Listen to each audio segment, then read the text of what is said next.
Yeah, Greg. Darren and I we both deal with people that come into our office and they're there to buy $2,000 worth of silver and gold, but we also deal with people that have got $1 million in their bank and they just want to get it out of the bank, and they don't know much about gold and silver, but they have heard, they've heard the price of gold rising, so Darren and I are talking gold, silver on a daily basis, and obviously we have to know the price on a daily basis. These days it's every 5 minutes you got to know what the price is. Yeah.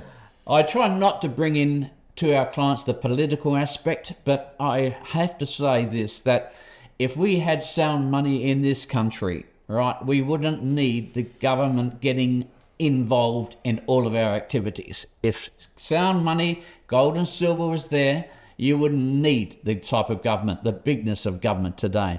So I'm going to give you about 3 questions here, and most of them are political. I haven't done this before because it's really the price of silver, price of gold, where's it going, how's it going, whatever.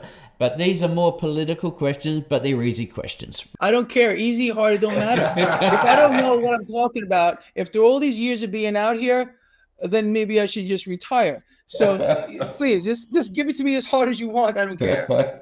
Greg, in Australia, our government has referred to our inflation rate at being approximately 2.3%. And they're shaking their arms, they're waving their arms around, 2.3%. I believe this is preposterous. When you consider that that what the government is saying is a $100 food bill 12 months ago is now going to cost $102.30 today. Every client that I talk to says at least it's going to be $130 for the same food. Greg, what's your take on this subject? Are you feeling the same way as I do?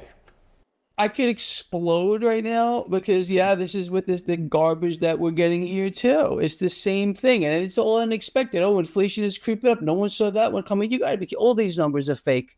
The data is fake. It's 100% propaganda. I don't care where you live in the world. These governments are fist feeding us nonsense.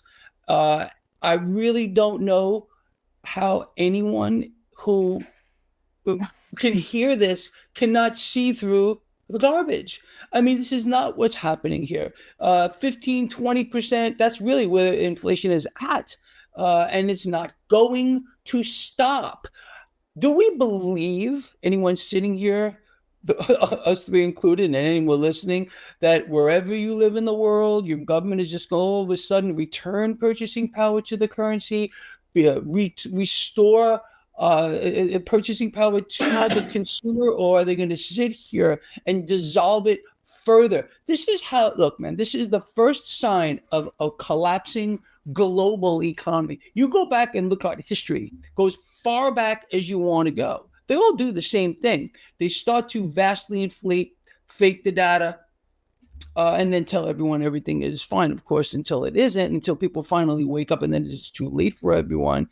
But again, no, I don't think anyone's buying it. Maybe there are some, but even people that I talk to who are completely disconnected and they have no idea, they go, well, these numbers, they're not right. Doesn't make sense to me. Of course it doesn't, because it's all propaganda. And I don't, especially here, we got our inflation numbers just today.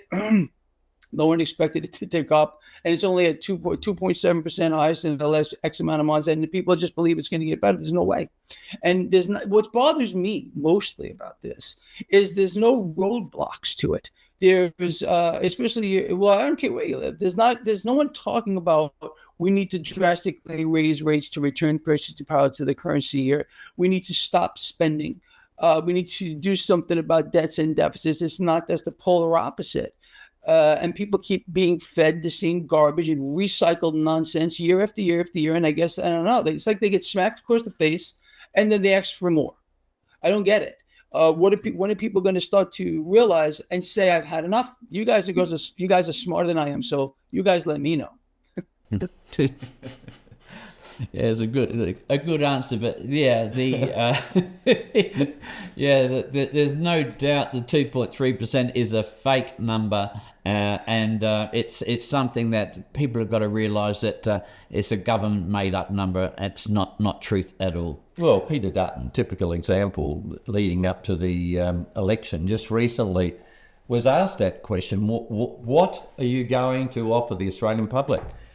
And mainly, well, what are you going to do for them? And he said, well, we're going to highest priority get inflation down.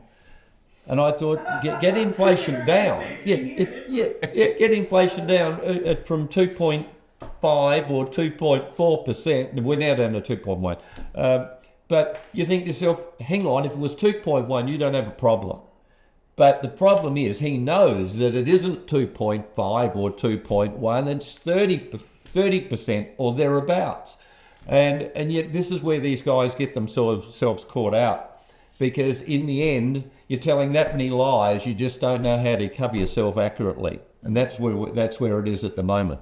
Lies and deceit, totally. Yeah. See, what they do here is our so-called, representatives. They realize that they're talking. They believe that they're talking to people that are completely ignorant, and for the most part, they are. Yeah. They have no idea how the financial system works. They're not told about gold, as you were saying, or silver, or anything else. Here, look at here in the United States, it's all about the Dow Jones Industrial Average, or whatever it might be. It's all a deception on an epic scale, and the propaganda is all part of it. Keep the people propaganda. It's bread and circuses. It's ancient Rome all over the world. It's bread and circuses, and even the food is poisoned, just like it was then. The currency is being devalued, the propaganda, the lies, the deceptions. It's all the sign that the global economy is collapsing. We are resetting it all into a completely new system, of course, and people are going to be forced to suffer, as they always do, as wealth just is transferred right up to the 1 and 2 percenters. Unless you're one of the 1 and 2 percenters, what we are is we're just collateral on loans that our government borrows into existence here. And we're the ones that people ask, well, why is it always us, the middle class, get stuck paying the bill? Because we're nothing but collateral. In fact, I'm going to use that title. I'm going to use that. I have a newsletter. I don't know if you guys are familiar with it, but I love writing. I love writing.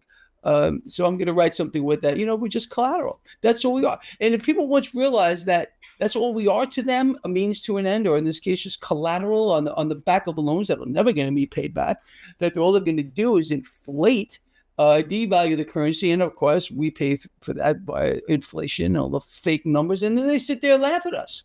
You see, but not us, not the three of us, and not the people that are listening to the show right now. Yeah. They at least are understanding what's going on. No, I've never seen it presented that way before, but I absolutely get it.